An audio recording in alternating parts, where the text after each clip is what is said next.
উদ্যোগ নেওয়া হয়েছে বলেও জানিয়েছেন মুখ্যমন্ত্রী। Northeastern Development Finance Corporation Limited, that is NADFI, has been requested to take up a study which is to be completed in the next 3 months. As far as basic infrastructure is concerned, Government of India has made huge public investment in railways, national highways, airports, waterways, telecom and banking sectors. Now, time has come to capitalize on these basic amenities by imbibing entrepreneurial spirit amongst the youth of the region so that rapid socio-economic progress can be achieved. The study of North-East Economic Corridor conducted by Asian Development Bank envisages multi-modal transport networks within Northeastern region with the rest of India and with the neighboring countries to enhance connectivity with Southeast Asia. The study has identified 24 growth centers and 20 border centers which should be developed on priority. বিনিয়োগকারীদের সুবিধা প্রদানে land reforms সহ is of doing বিজনেসের ওপর গুরুত্ব আরোপ করেছে ত্রিপুরা সরকার। বিনিয়োগ বৃদ্ধিতে নীতি সংস্কারের পাশাপাশি সেক্টরাল গ্রোথ প্ল্যান বাস্তবায়নের মতো পদক্ষেপ গ্রহণ করা হয়েছে।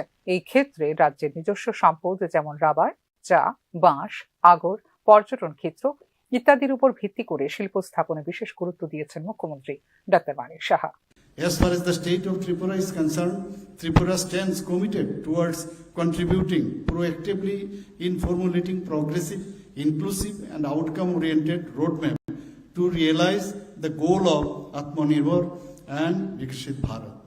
We have implemented all 387 business reforms as mandated under Business Reforms Action Plan 2024. I may inform here that we are one of the first state to pass the Tripura Jan Vishwas Ordinance 2025, decriminalizing the provision in state acts and rules and repealing the obsolete laws.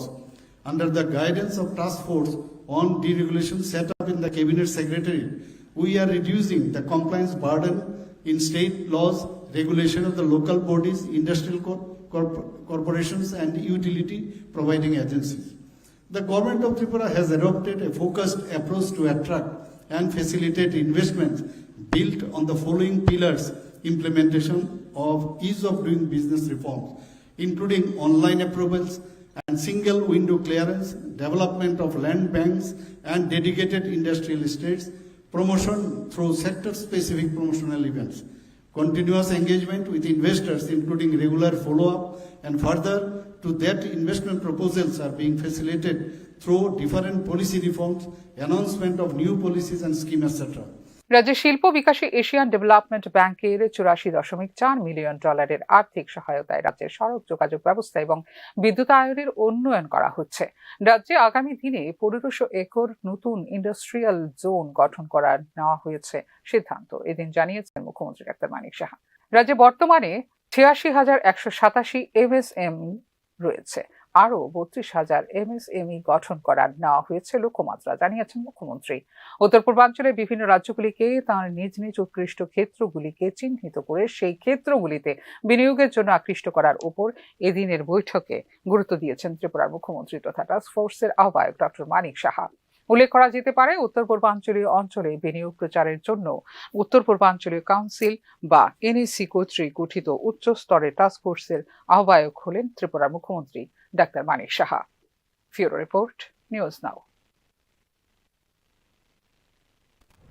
আরকে নগরে veterinary college পরিদর্শন করে পরিষেবা নিয়ে কিছুটা উষ্মা প্রকাশ করলেও সার্বিক ব্যবস্থাপনা নিয়ে অসন্তোষ প্রকাশ করেছেন রাজ্যের প্রাণী সম্পদ বিকাশ মন্ত্রী সুধাংশু দাস। আরও ভালো পরিষেবা দেওয়ার ক্ষেত্রে প্রয়োজনীয় উদ্যোগ গ্রহণ করা হবে বলে জানিয়েছেন প্রাণী সম্পদ বিকাশ মন্ত্রী। রাজ্যে প্রাণী সম্পদ উন্নয়নের মধ্য দিয়ে আগামী 5 বছরে এই খাতে স্বয়ংসম্পূর্ণতা অর্জনের লক্ষ্যমাত্রা ধার্য করেছে রাজ্য সরকার। স্বাভাবিক কারণেই বিষয়টি নিয়ে গুরুত্ব দিচ্ছে প্রাণী সম্পদ বিকাশ দপ্তরও। শনিবার আচমকা আরকে নগরের ভেটেরিনারি কলেজ এবং হাসপাতাল পরিদর্শন করেন প্রাণী সম্পদ উন্নয়ন মন্ত্রী সুধাংশু দাস। পুরো হাসপাতাল এবং কলেজ কমপ্লেক্স পরিদর্শন করার পাশাপাশি সংশ্লিষ্ট আধিকারিকদের সঙ্গে আলোচনাও করেন মন্ত্রী সুধাংশু দাস। প্রাণী পালকদের সহায়তা এবং প্রাণীদের চিকিৎসা পরিষেবা দেওয়ার ক্ষেত্রে কিছুটা খামতি রয়েছে। তবে সার্বিক ব্যবস্থাপনা সন্তোষজনক বলে পরিদর্শন শেষে প্রতিক্রিয়ায় জানিয়েছেন প্রাণী সম্পদ উন্নয়ন দপ্তরের মন্ত্রী সুধাংশু দাস। হসপিটালকে ব্যবহার করে অত্র এলাকার যারা প্রাণী পালক আছেন তাদেরকে যাতে সব রকমের সুবিধা এবং চিকিৎসা পরিষেবা আমরা সময়ের মধ্যে দিতে পারি, তার জন্য আমরা এসেছি এবং এগুলি দেখে গেলাম কোথাও যদি কোনো ঘাটতি আছে কিনা না, এগুলি আমরা অনেক কিছু আমাদের নজরে এসছে। আগামী দিনে এগুলিকে আমরা অবশ্যই রেকটিফাই করব এবং নতুন নতুন আরও অত্যাধুনিক ইকুইপমেন্ট যাতে হসপিটালকে আমরা প্রোভাইড করতে পারি তার জন্য আমরা বলেছি যারা ইনচার্জ রয়েছেন যে আমাদেরকে প্রপোজাল পাঠানোর জন্য, এবং অবশ্যই আমরা আগামী কিছুদিনের মধ্যে সেগুলিকে ফুলফিল করব। সেরকম কিছু নেই, তবে টুকটাক বিষয় আছে, এগুলিকে আমরা বলেছি তাদেরকে ইমিডিয়েটলি রেকটিফাই করার জন্য। আমার বিশ্বাস এখান থেকে আরও ভালো সার্ভিস এলাকার পাবলিক পাবেন এবং আপনারাও দেখে গেলেন। এবং আমরা অত্যন্ত আনন্দিত যে আমাদের এই হসপিটাল থেকে বিভিন্ন রকমের ফ্যাসিলিটি দিচ্ছেন এবং আমাদের অনেক জুনিয়র ডক্টররা এখানে ট্রেনিং করছেন, তাদের মাধ্যমেও যারা এলাকার প্রাণী পালক আছেন তারাও সার্ভিস পাচ্ছেন। So it is satisfactory. পশ্চিম ত্রিপুরা জেলার আগরতলার আর.কে. নগরে veterinary sciences and animal husbandry college প্রতিষ্ঠিত হয় 2009 সালে। কলেজটি অস্থায়ীভাবে সংযুক্ত রয়েছে ত্রিপুরা কেন্দ্রীয় বিশ্ববিদ্যালয়ের সাথে। আর.কে. নগর ফার্ম কমপ্লেক্সে বর্তমানে রয়েছে এই কলেজ এবং হাসপাতাল। কলেজের জন্য বরাদ্দকৃত জমিতে নতুন কলেজ ভবনটি কয়েক বছরের মধ্যে তৈরি করার পরিকল্পনা রয়েছে রাজ্য সরকারের। নতুন ভবনে প্রশাসনিক ব্লক, 17টি বিভাগের একাডেমিক ব্লক এবং সাধারণ সুযোগ সুবিধা থাকবে। ভেটেরিনারি কাউন্সিল অফ ইন্ডিয়ার এর নির্দেশিকা অনুসারে তৈরি করা হবে নতুন টিচিং ভেটেরিনারি ক্লিনিক্যাল কমপ্লেক্সও। Bureau report, News Now. প্রাতঃভ্রমণে বেরিয়ে খুন হলেন মহিলার ক্ষেত্রে শরীর থেকে গায়েব তাঁর স্বর্ণালংকারগুলো। ঘটনা আগরতলা নন্দনগরের বর্ধনপাড়ায়। প্রাতঃভ্রমণে বেরিয়ে ভয়ঙ্করভাবে খুন হলেন এক মহিলা। এই ক্ষেত্রে মহিলার গায়ে ছিনিয়ে নেওয়া হয় স্বর্ণালংকারগুলো। ঘটনা আগরতলার নন্দননগরের বর্ধনপাড়া এলাকায়। প্রতিদিনের মতোই শনিবার ভোর 5টায় প্রাতঃভ্রমণে বেরিয়েছিলেন মালতী রুদ্রপাল, কিন্তু একটু পরেই রক্তাক্ত অবস্থায় তার মৃতদেহ রাস্তার ধারে একটি জঙ্গল থেকে উদ্ধার করেন পথচারীরা। ঘটনার খবর পেয়ে ছুটে আসেন তার পরিজনেরা। মৃতার শরীরের কানে এবং গলায় আঁচড়ের দাগ ছিল বলে অভিযোগ করেন তার পরিজনেরা। আমরা এই খবর পাই আমার ভাই ফোন করছে পরে আমরা আমার বড় পুতার আমি জিবি গেছিলাম। জিবি গিয়া তো দেখি কানেরটি নাই, গলার চিনটা নাই, এইসব জায়গা ফুটাই লইছে। তারপরে বুকটা খাবলাই চিন্তাইয়া রক্ত লইছে। ওইটা সেটা দেখতে আর ওখানে আইসি এবার। কয়টার সময় তাই বাড়ির থেকে বাইরেছিল? কটার সময় 5টা হইব। কি কারণে বাইরেছিল? কি কারণে বাইরে হয়েছে এটা কই থাকতাম না। আমরা তো আমরা মাল লগে না, আমরা হয়েছি আমরা জামাই ভাই। রোজ দিনে কি বাইরে তো বাড়ির থেকে এরকম টাইমে? এমন টাইমে বাইরে তো আর তো বেরিয়েছে কি আর তো বাইরে হয়েছে। এই টাইমে ঘটনাটা হয়েছে, আমরা এটা কইতাম পারি না। একটা সিন আছে, খানারা সিন খানারা সিন গলারা সিন। এই যে ঘটনাটা হয়েছে এখন অব্দি পুলিশ কারোরে ধরছেনি এই সন্দেহভাজন? কি চান আপনার এলাকাবাসী? এদিকে ঘটনার খবর পেয়ে তদন্তে ছুটে আসে পুলিশ। মৃতদেহ উদ্ধার করে নিয়ে যাওয়া হয় পোস্টমর্টমের উদ্দেশ্যে। সার্বিক বিষয় নিয়ে তদন্ত করা হচ্ছে বলে জানিয়েছে পুলিশ। উনি সকাল 5:30টার দিকে অনুমান প্রাতঃভ্রমণে বেরিয়েছিল। তো অনুমান 6:30টার দিকে অন্য আরেকজন মর্নিং ওয়াক করতে এসে ওনাকে রোড সাইড জঙ্গলে দেখতে পাই।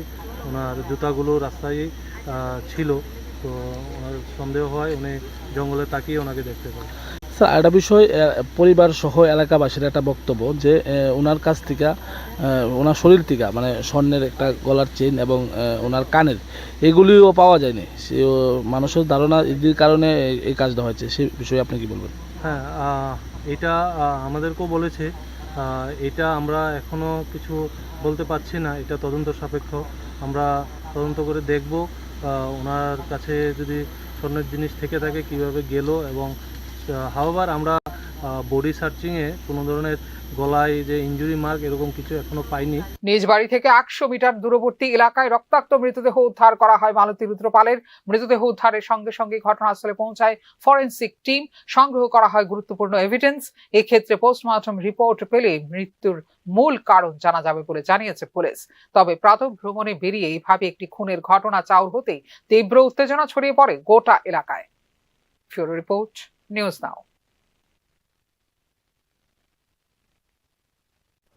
এই মুহূর্তে সংবাদ এই পর্যন্ত। অন্যান্য আপডেটস দেখার জন্য অবশ্যই নজর রাখতে হবে নিউজ নামের পর্দায়। নমস্কার।